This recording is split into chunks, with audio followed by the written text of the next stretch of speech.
नमस्कार दोस्तों, welcome to V plus online service. तो दोस्तों आज जीएसटी रजिस्ट्रेशन कैसे किया जाता है इसकी कंप्लीट प्रोसेस को यहाँ पर समझेंगे।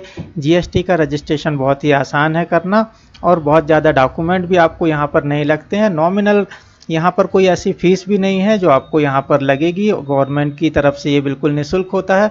अगर आपने ऑनलाइन फॉर्म अच्छे से भरा है, डॉक्यूमेंट क्लियरली अपलोड किए हैं तो बहुत ही जल्द आपको जीएसटी रजिस्ट्रेशन निःशुल्क आपको विदिन 1 वीक और इसकी मैक्सिमम जो डेज़ है 15 डेज़ के अंदर आपको ये आ ही जाता है। तो चलिए इसकी कंप्लीट प्रोसेस को यहाँ पर समझ लेते हैं।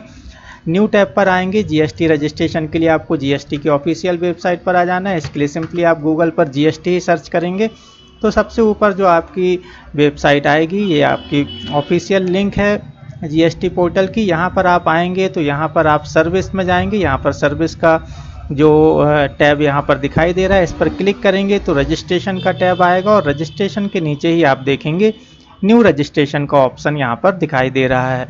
तो चलिए न्यू रजिस्ट्रेशन पर आपको क्लिक कर देना है। इसके बाद आपको यहाँ पर दो ऑप्शन दिखाई देंगे, एक आपका जो न्यू रजिस्ट्रेशन के लिए है और एक टीआरएन जिनका ऑलरेडी जनरेट हो चुका है टीआरएन। तो वो टीआरएन पर क्लिक करके लॉगिन करके आगे की प्रोसेस देखेंगे। और जो बिल्कुल न्यू रजिस्ट्रेशन कर रहे हैं तो उन्हें आपको कुछ भी नहीं करना है, न्यू रजिस्ट्रेशन पर ही क्लिक रहने देना है और सिंपली आपको थोड़ा नीचे आ जाना है और यहाँ पर आपको टैक्स पेयर सेलेक्ट करना है। बाकी के जो ऑप्शन हैं ये मैं आप लोगों को अलग वीडियो में बता दूंगा। अभी आपको जो रजिस्ट्रेशन है टैक्स पेयर के रूप में करना है। यहाँ पर आपको आपका स्टेट सेलेक्ट कर लेना है। इसके बाद जो अगला कॉलम है जो भी आपके स्टेट में डिस्ट्रिक्ट है वो आपको डिस्ट्रिक्ट यहाँ से सिलेक्ट कर लेना है। लीगल नेम यहाँ पर आप देख रहे हैं, बहुत अच्छे से देख लें और देखिए जो भी चीज़ें लिखी हुई हैं क्लियरली मेंशन है। जो भी चीज़ आपको यहाँ पर फिलअप करना है, legal name of business as mention in PAN card. अगर आपके पैन कार्ड में कंपनी का नाम डला हुआ है, कंपनी का पैन कार्ड या फर्म का पैन कार्ड आपने बनवाया हुआ है तो जो भी पैन कार्ड में नाम है बिल्कुल एज इट इज़ एक एक स्पेलिंग आपको देख करके यहाँ पर फिलअप कर देनी है।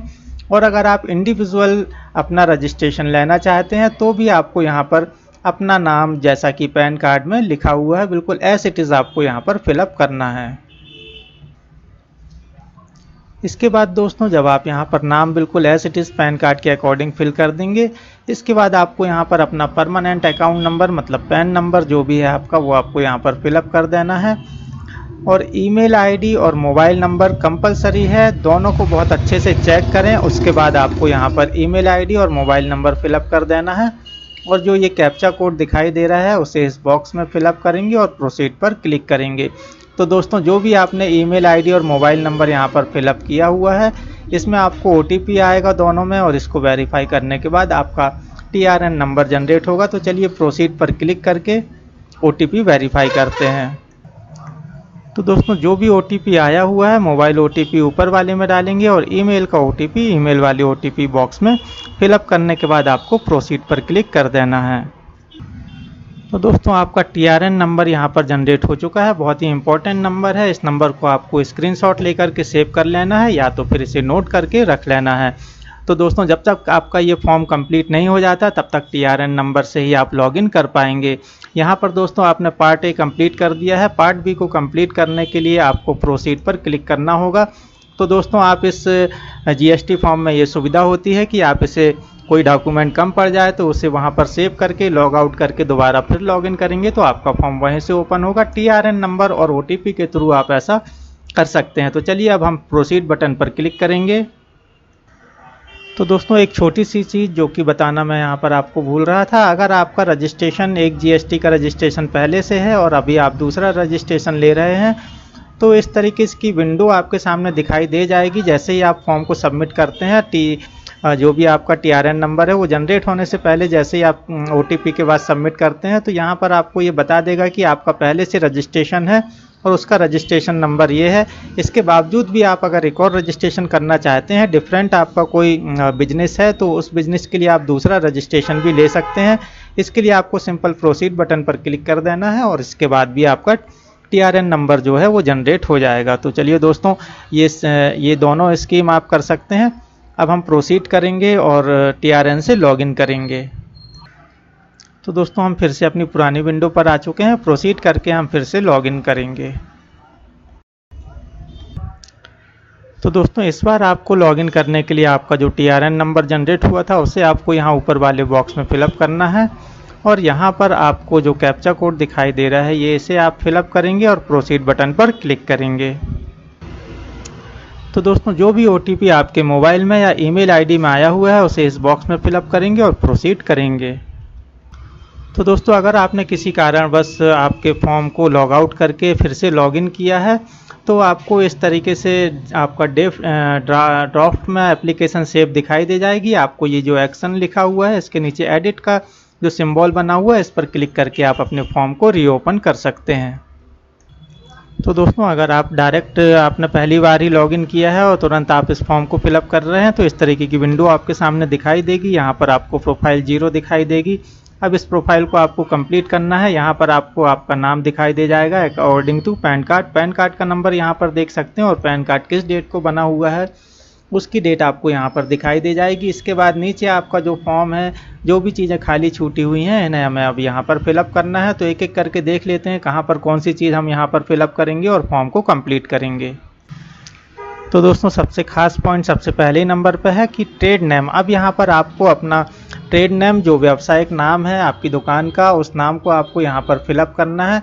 लेकिन दोस्तों ध्यान रखें कि इससे संबंधित कोई दस्तावेज आपके पास होना चाहिए, जैसे कि गुमास्ता, नगर निगम का लाइसेंस, और अगर आप ग्रामीण क्षेत्र से बिलोंग करते हैं तो गुमास्ता, नगर निगम का लाइसेंस ये तो आपके पास रहेगा नहीं, तो आपको NOC होना चाहिए ग्राम पंचायत की। तो चलिए यहाँ पर आपको वो नाम डाल देना है जिस नाम से आप GST लेना चाहते हैं, या तो फिर आप अपने पैन कार्ड का जो नाम है उस नाम से भी GST आप यहाँ पर ले सकते हैं। तो एज इट इज़ नाम आप यहाँ पर डाल सकते हैं। इसके बाद ड्रॉप डाउन लिस्ट से सिलेक्ट करेंगे कि इसके ऑनर या पार्टनर या आपकी जो फर्म है, आपकी जो दुकान है या आपकी जो कंपनी है वो किस टाइप की है। तो यहाँ पर कैटेगरी दी हुई है पूरी, इनमें से आप यहाँ पर सिलेक्ट कर सकते हैं। अगर आप सिंगल ओनर हैं तो आप सिंपल आपको प्रोप्राइटरशिप यहाँ पर सिलेक्ट कर लेना है। प्राइवेट लिमिटेड कंपनी है तो वो सिलेक्ट कर सकते हैं, और पार्टनरशिप है तो उसे सिलेक्ट कर लेंगे, और अगर सिंगल ओनर है तो प्रोप्राइटर वाला जो ऑप्शन है इसे आपको यहाँ पर सिलेक्ट करना है। तो चलिए यहाँ पर आप एप्रोप्रिएट ऑप्शन को सिलेक्ट करेंगे। इसके बाद दोस्तों अगर आपके पास कोई और भी बिजनेस आप करते हैं इसके अलावा भी तो एडिशनल ट्रेड नेम भी आप यहाँ पर चूज़ कर सकते हैं। इसके बाद आ जाते हैं नीचे आपका स्टेट ऑटो फिल होकर के आ जाएगा। डिस्ट्रिक्ट आपको सिलेक्ट कर लेनी है ड्रॉप डाउन लिस्ट से। इसके बाद हम यहाँ पर देखेंगे 2 ऑप्शन हमें यहाँ पर दिखाई दे रहे हैं, तो इसे बहुत अच्छे से समझ लें। तो दोस्तों यहाँ पर जो 2 ऑप्शन हैं, सबसे पहला ऑप्शन जो है कि कैजुअल टैक्स पेयर पर्सन। अगर आप कैजुअल टैक्स पेयर कैजुअली इसे लेना चाहते हैं, कुछ दिन के लिए आपने कुछ काम चालू किया है और उसके बाद आप उसे बंद कर देंगे, तो आप यहाँ पर सिर्फ टैक्स जो लगेगा उसको चुकाने के लिए या उसके GST फिलअप के लिए आपको रजिस्ट्रेशन नंबर की ज़रूरत है। तो उस तरीके से आप यहाँ पर कैजुअली इसे ले सकते हैं। और नीचे जो दूसरा ऑप्शन है कंपोजिशन वाला, तो GST जब भी हम लेते हैं तो 2 प्रकार की GST होती है, या तो रेगुलर या तो कंपोजिशन। तो इसे भी हम इन दोनों ऑप्शन को ये ज़्यादातर हम इसे डिसेबल ही रखते हैं, बहुत ही अर्जेंट होने पर ही हम इसे एनेबल करते हैं। अगर आप कंपोजिशन में लेते हैं तो कंपोजिशन में एक्चुअली में आपको 3 महीने में एक बार रिटर्न फाइल करनी होती है, और जो आपका टर्नओवर है वो कम होता है, तब हम कंपोजिशन में अपना रजिस्ट्रेशन कराते हैं। तो दोस्तों ज़्यादातर रेगुलर ही यहाँ पर रजिस्ट्रेशन किया जाता है, ताकि जब आपका टर्नओवर बढ़ जाए तब भी आपको इसे कंपोजिशन को रेगुलर में कन्वर्ट कराना पड़ता है। कंपोजिशन और रेगुलर में क्या क्या डिफरेंस है, कैसे इसे आप कर सकते हैं, तो इसे आपको एक अलग से वीडियो है उसे आप देख सकते हैं, या तो फिर आप गूगल में सर्च करके या इसके बारे में कंपोजिशन के बारे में पढ़ करके पता कर सकते हैं। अभी मैं आपको रेगुलर का रजिस्ट्रेशन यहाँ पर करने वाला हूँ। तो इन दोनों बटनों को जैसा है ऑफ मोड में है इसे ऑफ ही रहने दें। और नीचे अब हम आ जाते हैं कि आप किस रीजन से इस रजिस्ट्रेशन को ले रहे हैं। तो हमने यहाँ पर वॉलंटियरी बेसिस यहाँ पर भरा हुआ है। आप अपना जो भी रीज़न है उसे आप यहाँ पर फिलअप कर सकते हैं। इसके बाद दोस्तों आपका जो बिजनेस है, कमिटमेंट ऑफ बिजनेस आपका किस डेट से स्टार्ट हुआ है। तो जो भी आप डॉक्यूमेंट लगा रहे हैं, जैसा गुमास्ता या नगर निगम का लाइसेंस, उसमें जो डेट डली हुई है उस डेट को आपको यहाँ पर फिलअप कर देना है। और अगर आप ग्राम पंचायत से हैं तो ग्राम पंचायत का जो लेटर है पे आपने जो लिखवाया हुआ है अपने बिजनेस के बारे में, उसकी डेट आपको यहाँ पर फिलअप कर देनी है। इसके बाद एग्जिस्टिंग रजिस्ट्रेशन यहाँ पर आप देखेंगे, अगर आपका कोई पहले से GST में रजिस्ट्रेशन है तो उस रजिस्ट्रेशन को आपको यहाँ पर मेंशन करना है और ऐड। तो दोस्तों अब यहाँ पर आपको जो रजिस्ट्रेशन है, अगर आपके पास कोई जीएसटी का रजिस्ट्रेशन नहीं है तो अब आपको सीधे अपना जो भी डॉक्यूमेंट है आपकी फर्म के नाम से संबंधित या किस डेट से आपका जो बिजनेस स्टार्ट हुआ है उससे संबंधित डॉक्यूमेंट को यहाँ पर आपको अपलोड कर देना है। स्कैन करने के लिए आपको साइज़ बनाने की कोई ज़्यादा यहाँ पर खास ज़रूरत है नहीं। 5 MB तक की फाइल जो है आपकी यहाँ पर अलाउ है, तो 5 MB बहुत ज़्यादा होता है। अच्छी क्वालिटी में आपको डॉक्यूमेंट स्कैन करके ब्राउज ऑप्शन पर जा करके उसे अटैच करके आपको यहाँ पर अटैच कर देना है और सेव एंड कंटिन्यू बटन पर क्लिक करना है। तो दोस्तों फॉर्म थोड़ा लंबा रहेगा, मैं थोड़ा डिटेल में अच्छे से आपको बता रहा हूँ, तो एक एक करके आपको कंप्लीट करते चलना है। आपने ये वाला पोर्शन कंप्लीट कर दिया है, अब आपको इतने पोर्शन अभी और कंप्लीट करने हैं। प्रोफाइल आपकी 0 से 11% यहाँ पर हो चुकी है। तो चलिए आगे की प्रोसेस को यहाँ पर देख लेते हैं। तो दोस्तों अब यहाँ पर आपको प्रोप्राइटर या ऑनर की डिटेल फिलअप करनी है। इस पोर्शन में सबसे ऊपर आप फर्स्ट नेम डालेंगे, मिडिल नेम कोई है तो उसे फिलअप करेंगे, अदरवाइज लास्ट नेम आप यहाँ पर फिलअप करेंगे। इसी प्रकार फादर्स नेम इस बॉक्स में आपको तीनों बॉक्स में फर्स्ट नेम, मिडिल नेम और लास्ट नेम यहाँ पर फिलअप कर देना है। डेट ऑफ बर्थ फिलअप करेंगे। यहाँ पर आपको ये कैलेंडर का ऑप्शन दिखाई दे रहा है, इस पर क्लिक करके आप डेट ऑफ बर्थ यहाँ पर फिलअप कर सकते हैं, या डेट, मंथ और ईयर वाले फॉर्मेट में आप इसे स्लैश लगा कर भी फिलअप कर सकते हैं। मोबाइल नंबर आपको यहाँ पर डालना कंपलसरी है। मोबाइल नंबर और ईमेल आईडी आपको डालना है। यहाँ पर प्रोप्राइटर या तो फिर ऑनर की मेल है तो यहाँ पर क्लिक करेंगे, फीमेल है तो फीमेल वाले ऑप्शन पर क्लिक करेंगे, जेंडर सिलेक्ट करेंगे। अगर आपके यहाँ लैंडलाइन नंबर है तो एसटीडी कोड के साथ उस नंबर को भी यहाँ पर फिलअप कर सकते हैं। तो दोस्तों अब यहाँ पर आपको आइडेंटिटी इन्फॉर्मेशन फिलअप करनी है। अगर आपने कोई एम्प्लॉय रखा हुआ है या तो फिर आप स्वयं ही हैं तो आपको यहाँ पर डेजिग्नेशन डालना होगा। आप यहाँ पर मैनेजर डाल सकते हैं, प्रोप्राइटर डाल सकते हैं, या तो फिर आपने कोई एम्प्लॉय रखा है तो उसकी जो अपने यहाँ पर पोस्ट मेंशन कर सकते हैं। इसके बाद उसका आइडेंटिफिकेशन नंबर आपको यहाँ पर फिलअप करना होगा। तो दोस्तों यहाँ पर DIN नंबर आपको फिलअप करना है, कोई आईडी प्रूफ नंबर यहाँ पर नहीं फिलअप करना है। DIN नंबर अगर आपके पास नहीं है तो आप इसे ब्लैंक छोड़ सकते हैं। DIN number director identification number होता है जो गवर्नमेंट की तरफ से दिया जाता है। अगर आप पहले कभी किसी बड़ी कंपनी में डायरेक्टर रह चुके हैं तो DIN नंबर आपके पास होगा, और अगर आप डायरेक्टर पहली बार हैं किसी कंपनी में या अभी आप डायरेक्टर नहीं हैं, सीधे प्रोप्राइटर आप अगर यहाँ पर फर्म का रजिस्ट्रेशन कर रहे हैं तो इस DIN नंबर को आपको ब्लैंक छोड़ देना है। लेकिन डेजिग्नेशन आपको यहाँ पर ज़रूर डालनी, चाहे प्रोप्राइटर डालें, पार्टनर डालें या मैनेजर डालें। इसके बाद आप यहाँ पर अकाउंट जो पैन नंबर है उसे फिलअप करेंगे। जो यहाँ पर ऑथोराइज्ड आपका पर्सन है, मैनेजर है या आप स्वयं है तो आपको यहाँ पर आपका पैन नंबर फिलअप करना है। इसके बाद दोस्तों आप यहाँ पर इसे जैसा आपको दिखाई दे रहा है एज इट इज़ आप रहने देंगे। इंडियन सिटीजन है तो ग्रीन आपको यहाँ पर इसे ऑन करके छोड़ देना है। इसके बाद आपको रेसिडेंशियल इन्फॉर्मेशन, रेसिडेंशियल एड्रेस आपको यहाँ पर फिलअप करना है, बहुत इंपॉर्टेंट पार्ट है।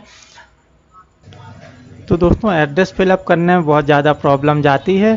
अगर आप भी यहाँ पर एड्रेस सर्च करके फिलअप करेंगे तो ज़्यादा अच्छा रहेगा। सर्च बॉक्स आपको दिया हुआ है, आपको सर्च बॉक्स पर क्लिक कर देना है। ये सीधे गूगल मैप से कनेक्टेड है। यहाँ पर आप सर्च करेंगे, कोशिश करें कि आप लैंडमार्क के साथ साथ पिन कोड भी अपना फिलअप करें, और नीचे जो एप्रोप्रिएट आपका ज़्यादा बड़ा से बड़ा एड्रेस यहाँ पर दिखाई दे रहा है उस पर आपको क्लिक कर देना है। तो जैसे ही आप किसी एड्रेस पर क्लिक करेंगे ये वहाँ पर पहुँच जाएगा और आपको कंफर्म के लिए पूछेगा, तो आप इसे एक बार अच्छे से पढ़ लें। अगर एड्रेस सही है तो आपको यहाँ पर कंफर्म बटन पर क्लिक कर देना है। दोस्तों अब आप स्क्रॉल करके नीचे आ जाएंगे, यहाँ सारी चीज़ें आपको लगभग फिलअप दिखाई देंगी। जो ब्लैंक छूटी हुई हैं उनमें आपको जो भी स्टार वाले सिंबल हैं इसे आपको ज़रूर फिलअप करना है, जो भी स्टार बने हुए हैं। तो चलिए इसके साथ आपका एड्रेस यहाँ पर फिलअप होने के बाद आपको आगे आ जाना है। एक और ख़ास चीज़ यहाँ पर छूट रही है, वो भी मैं आपको बता दूँ। तो दोस्तों सबसे ऊपर एक बार फिर से सबसे ऊपर स्क्रॉल करके आ जाएंगे, यहाँ पर आप देख रहे हैं ऑथराइज सिग्नेटरी। यहाँ पर प्राइमरी ऑथराइज सिग्नेटरी पर आपको चेकबॉक्स पर टिक कर देना है। अगर ये ऑप्शन आपको ऊपर नहीं दिखाई दे रहा है, सबसे नीचे दिखाई देगा, और अगर ऊपर दिखाई दे रहा है तो आपको यहाँ पर सिलेक्ट कर देना है कि नीचे जो भी डिटेल आप प्रोवाइड कर रहे हैं, जिस भी व्यक्ति की डिटेल आप यहाँ पर पर्सनल इन्फॉर्मेशन प्रोवाइड कर रहे हैं, वही प्राइमरी ऑथराइज्ड पर्सन भी है। आपकी कंपनी की अथॉरिटी उसी को दे रखी है आपने।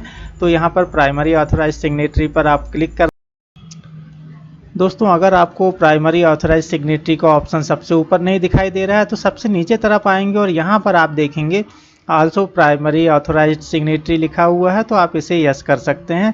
तो दोस्तों दोनों केस में आप यहाँ पर यस कर सकते हैं। अगर ऊपर दिखे ऑप्शन तो ऊपर और नीचे दिखे तो नीचे। दोस्तों अब हम यहाँ नीचे आ जाएंगे और डॉक्यूमेंट अपलोड वाले ऑप्शन पर हम आ चुके हैं। यहाँ पर आपको यहाँ पर लिखा हुआ है प्रूफ ऑफ ऑथोराइज सिग्नेटरी। यहाँ पर आपको कोई प्रूफ देना होगा कि जो पर्सन ऑथोराइज्ड है उसके नाम पे कोई लेटर हो या तो फिर कोई आईडी प्रूफ हो। अगर आपकी कंपनी बड़ी है, मैनेजिंग डायरेक्टर है, बोर्ड ऑफ डायरेक्टर हैं, तो उनके द्वारा जारी कोई भी आईडी प्रूफ आप यहाँ पर लगा सकते हैं। और अगर छोटी कंपनी है, खुद ही प्रोपराइटर हैं, खुद ही ओनर हैं, तो आप यहाँ पर लेटर ऑफ ऑथराइजेशन जो सबसे ऊपर वाला ऑप्शन है उसे यूज़ कर लें। तो दोस्तों हम यहाँ पर लेटर ऑफ ऑथराइजेशन इसे सिलेक्ट करेंगे और नीचे आपको यहाँ पर आपकी फ़ोटो अपलोड कर देनी है। ऑथराइजेशन लेटर आपको कैसे टाइप करना है और कैसे प्रिंट निकाल के उसे अपलोड करना है वो मैं आप लोगों को यहाँ पर बता दे रहा हूँ। दोस्तों तो ये लेटर आपको यहाँ पर दिखाई दे रहा है। यहाँ पर सबसे पहले आपको नाम लिखना है। आपका खुद का नाम यहाँ पर लिखेंगे। आप ऑनर हैं तो यहाँ पर ऑनर लिख देंगे प्रोपराइटर की जगह, और प्रोपराइटर हैं तो आप प्रोपराइटर ही रहने देंगे। आपको अपने बिजनेस का नाम, दुकान का नाम जो भी यहाँ पर लिखना है वो यहाँ पर आपको लिखना है। इसके बाद डिक्लेरेशन देना है कि यहाँ पर जिस व्यक्ति को आप सिग्नेटरी बना रहे हैं उसका नाम आपको यहाँ पर फिलअप करना है, या आप खुद ही हैं सिग्नेटरी तो यहाँ पर आपका नाम आ जाएगा। फिर से आपको यहाँ पर अपने बिजनेस का नाम लिखना है। इस प्रकार आपका ये ऊपर वाला पोर्शन कंप्लीट हो गया। नाम लिखेंगे, डेजिग्नेशन लिखेंगे और बिजनेस का नाम एक बार फिर यहाँ पर लिखेंगे। इसके बाद जो साइन कर रहा है उनका नाम यहाँ पर आ जाएगा। ऑनर का नाम यहाँ पर पूरी डिटेल आपको देनी है, सील लगा देनी है। तो इसी प्रकार ऑनर का नाम, ऑनर की डेजिग्नेशन, यहाँ पर प्रोपराइटर लिख देंगे। प्लेस में आपको जो भी आपका ज़िला है वो आपको यहाँ पर लिख देना है। सील और साइन करके इस फॉर्मेट को आपको यहाँ पर अपलोड कर देना है। तो दोस्तों दोनों डॉक्यूमेंट, फ़ोटो और लेटर ऑफ ऑथराइजेशन को अपलोड करने के बाद आपको यहाँ पर सेव एंड कंटिन्यू बटन पर क्लिक करना है। तो दोस्तों एक बार आप और कंफर्म कर लें कि यहाँ पर आपका ऑथोराइज सिग्नेटरी का ऑप्शन जो है अवेलेबल है, और आपको फिर से एक बार सेव एंड कंटिन्यू कर देना है। तो दोस्तों अब हम यहाँ पर 3 पार्ट अपने कंप्लीट कर चुके हैं। ऑथोराइज सिग्नेटरी में टिक करके हमने उसे भी कंप्लीट कर दिया है। अब हम आ जाएंगे ऑथोराइज रिप्रेजेंटेटिव में। तो अगर आपने कोई रिप्रेजेंटेटिव रखा हुआ है तो आपको इसे ऑन करना है, अदरवाइज एज इट इज़ आपको इसे रह करके सबमिट एंड कंटिन्यू बटन पर क्लिक कर देना है। तो दोस्तों हमारी प्रोफाइल लगभग 80% यहाँ पर कंप्लीट हो चुकी है। अब हमको प्रिंसिपल प्लेस ऑफ बिजनेस, हमारा जो बिजनेस का प्लेस है वो कहाँ पर है उसे हमको सिलेक्ट करना है। तो एक बार फिर हम वैसे ही एड्रेस सर्च करेंगे जैसा अभी हमने जो हमारा ओनर या पार्टनर का या प्रोपराइटर का जो बिजनेस जो हमने एड्रेस सर्च किया था, सेम वैसे ही एड्रेस आपको यहाँ पर फिलअप कर देना है, सर्च करना है। उस सर्च पर क्लिक करने के बाद आपको उस पर क्लिक करके आगे बढ़ जाना है।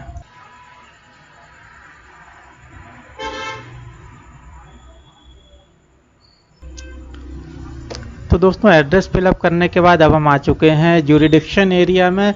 तो ज्यूरिडिक्शन एरिया वो एरिया होता है दोस्तों कि जो भी आपका गांव है, शहर है या जो भी वार्ड है वो आपका किस एरिया में आता है, क्योंकि एरिया वाइज यहाँ पर बटा हुआ होता है, अधिकारी अलग अलग होते हैं हर ज्यूरिडिक्शन के। तो आप किस ज्यूरिडिक्शन में आते हैं उसे आपको देखने के लिए आप यहाँ पर लिंक दिया हुआ है, या तो फिर आप वेबसाइट के थ्रू, जैसा पैन कार्ड में हम देखते हैं एओ कोड हम डालते हैं कि हमारा वार्ड किस एओ कोड में आता है, उसी प्रकार आपको जीएसटी फिलअप करने के लिए भी आप जहाँ पर आपका बिजनेस है, जहाँ आपका मेन ऑफिस है, तो वो ऑफिस आपका किस ज्यूरिडिक्शन में आता है वो आपको यहाँ से सिलेक्ट कर लेना है। तो दोस्तों यहाँ पर इसी प्रकार आपको आपने अगर ज्यूरिडिक्शन सेलेक्ट कर लिया है तो उसके बाद आपको कमिश्नर, डिवीज़न और आपकी रेंज यहाँ पर सिलेक्ट करनी होगी। ये भी आपको लिंक में ऊपर दी हुई लिंक से आप यहाँ पर पता कर सकते हैं कि आप किस डिवीज़न में और किस रेंज में आपका जो ऑफिस है वो आता है। इसके बाद आपको ईमेल आईडी और मोबाइल नंबर आपको यहाँ पर फिलअप कर देना है। और अब नीचे आपको जो आपका बिजनेस प्रेमाइसेस है वो अगर आपका खुद का है तो यहाँ ड्रॉप डाउन लिस्ट से आप सिलेक्ट कर सकते हैं कि आपका रेंट में है या खुद का है। खुद का है तो आप यहाँ पर इलेक्ट्रिसिटी बिल या तो फिर प्रॉपर्टी टैक्स की रसीद लगा सकते हैं, और अगर रेंट एग्रीमेंट है तो आप यहाँ पर रेंट एग्रीमेंट अपलोड कर सकते हैं। तो दोस्तों यहाँ पर आपको कोई ना कोई सपोर्टिंग डॉक्यूमेंट भी अपलोड करना होगा। तो चलिए दोस्तों, ये आपको यहाँ पर अपलोड कर देना है। तो दोस्तों इस तरीके से आपको यहाँ पर लिस्ट दिखाई दे जाएगी। अपनी एप्रोप्रिएट ऑप्शन यहाँ पर सिलेक्ट करेंगे और इसके बाद दोस्तों ये सिलेक्ट करने के बाद आप नीचे देख रहे हैं आपको बिजनेस किस नेचर का है, तो बिजनेस आपको यहाँ पर चेक बॉक्स में टिक कर देना है। जिस भी बिजनेस से संबंधित आपका ऑफिस है, जो भी बिजनेस आप यहाँ पर चला रहे हैं, जिसके लिए जीएसटी ले रहे हैं, उस पर आपको यहाँ पर चेक बॉक्स पर टिक कर देना है। तो दोस्तों आपने अपना वर्क मेंशन कर दिया होगा। तो इसी प्रकार मैं कॉन्ट्रैक्ट लेने वाले पर्सन के लिए ये जीएसटी फाइल बना रहा हूँ रजिस्ट्रेशन। अगर आप अदर ऑप्शन भी यहाँ पर सिलेक्ट कर सकते हैं, लेकिन आपको यहाँ अदर के ऑप्शन में ये मेंशन करना होगा कि किस टाइप का वर्क आप यहाँ पर अदर में करेंगे। तो मैंने ये दोनों ऑप्शन सिलेक्ट किए हुए हैं और यहाँ पर इलेक्ट्रिकल कॉन्ट्रैक्टर लिख दिया है। इसके बाद दोस्तों आपको सेव एंड कंटिन्यू पर क्लिक कर देना है। आपको भी अपना जो भी एप्रोप्रिएट ऑप्शन यहाँ से सही लग रहा है, जो भी बिजनेस से आपके संबंधित है, उसे आपको यहाँ पर चेक बॉक्स पर टिक कर देना है और सेव एंड कंटिन्यू पर क्लिक करना है।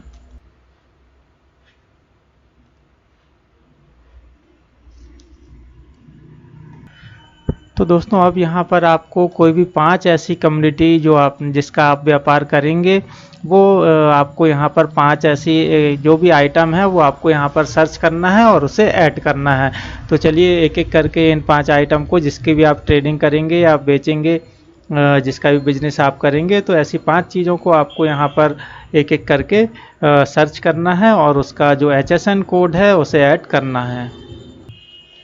तो जैसे दोस्तों मेरा यहाँ पर जो वर्क है इलेक्ट्रिकल से संबंधित है, तो मैंने सिर्फ इलेक्ट्रिकल लिखा है। तो इलेक्ट्रिकल से संबंधित बहुत सारी लिस्ट यहाँ पर ओपन हो चुकी है। जिसकी भी आप यहाँ पर ट्रेडिंग करेंगे, बिजनेस करेंगे, उस पर आपको क्लिक कर देना है। दोस्तों इसके बाद आपको यहाँ पर सेव एंड कंटिन्यू पर क्लिक कर देना है। अब दोस्तों अगर आपके पास कोई स्टेट से संबंधित टैक्स का रजिस्ट्रेशन है, कोई और टैक्सेस जो आपके स्टेट में लगते हैं उनका कोई रजिस्ट्रेशन है, इनमें से यहाँ पर दिए हुए हैं चारों टैक्स के रजिस्ट्रेशन, अगर इनमें से कोई रजिस्ट्रेशन है तो आप उसे मेंशन कर सकते हैं। अदरवाइज आप इसे ऐसा ही ब्लैंक छोड़ करके सेव एंड कंटिन्यू पर क्लिक करके आगे बढ़ सकते हैं। दोस्तों आधार ऑथेंटिकेशन पर आ चुके हैं हम। आधार ऑथेंटिकेशन आपको बिल्कुल कंपलसरी है, इसे आपको यस करना ही होगा और आधार ऑथेंटिकेशन करने के लिए आपको सेव एंड कंटिन्यू पर क्लिक करना होगा। तो चलिए सेव एंड कंटिन्यू पर क्लिक करेंगे।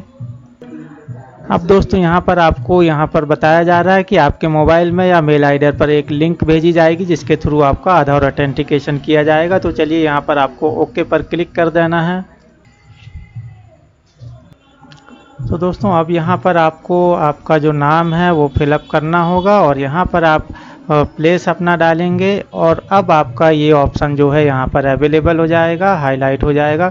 तो आप अपना डिजिटल सिग्नेचर से भी इसे वेरीफाई कर सकते हैं, या तो फिर EBC इलेक्ट्रॉनिक वेरिफिकेशन कोड के थ्रू भी आप इसे वेरीफाई कर सकते हैं। अभी हम इसे EBC के थ्रू यहाँ पर वेरीफाई करेंगे। तो चलिए इस पर क्लिक करते हैं, सबमिट विथ EBC।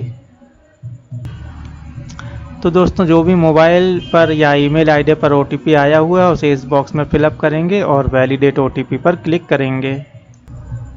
तो दोस्तों अब यहाँ पर आपको जो है यहाँ पर रजिस्ट्रेशन यहाँ पर सक्सेसफुली मैसेज आ चुका है। एक्नॉलेजमेंट आपका जनरेट हो चुका है, जिसे हम ARN भी बोलते हैं। ये आपके ईमेल आईडी पर पहुँच चुका होगा। तो अब आपको आगे की प्रोसेस जो है यहाँ पर ईमेल आईडी ओपन करके देख लेनी है। तो चलिए हम ईमेल आईडी अपनी ओपन करेंगे। तो दोस्तों अब हम अपनी ईमेल आईडी पर आ चुके हैं और यहाँ पर आप देखेंगे कि आपको आधार वेरिफिकेशन के लिए एक लिंक दी हुई है। ये आपको लिंक यहाँ पर दी हुई है, इस पर क्लिक करके आप अपना आधार वेरीफाई या आधार के थ्रू आप अपने इस फॉर्म को वेरीफाई कर सकते हैं। तो eKYC प्रक्रिया ऐसे कहा जाता है। तो चलिए eKYC करने के लिए आपको यहाँ पर क्लिक करना होगा। तो चलिए eKYC करने के लिए आप यहाँ पर क्लिक करेंगे। तो दोस्तों आपको ये चेक बॉक्स या ये चॉक बॉक्स, इन दोनों में से कोई एक पर आपको क्लिक करना होगा, ताकि एक ये हिंदी वाला ऑप्शन है और एक इंग्लिश वाला ऑप्शन है। तो ये डिक्लेरेशन पर आपको क्लिक करना होगा, प्रमाणीकरण करना पड़ेगा, ऑथेंटिकेशन पर क्लिक करना पड़ेगा और इसके बाद आप वर्चुअल आईडी या तो फिर आधार नंबर के थ्रू आप इस फॉर्म को या इस KYC को कंप्लीट कर सकते हैं। तो दोस्तों आधार नंबर पर क्लिक करेंगे और यहाँ आपको आधार नंबर फिलअप कर देना है और इसके बाद वैलिडेट आधार नंबर पर क्लिक करना है। जो भी OTP आपके आधार लिंक मोबाइल नंबर पर आया हुआ है उसे आपको इस बॉक्स में फिलअप करके वैलिडेट OTP पर क्लिक कर देना है।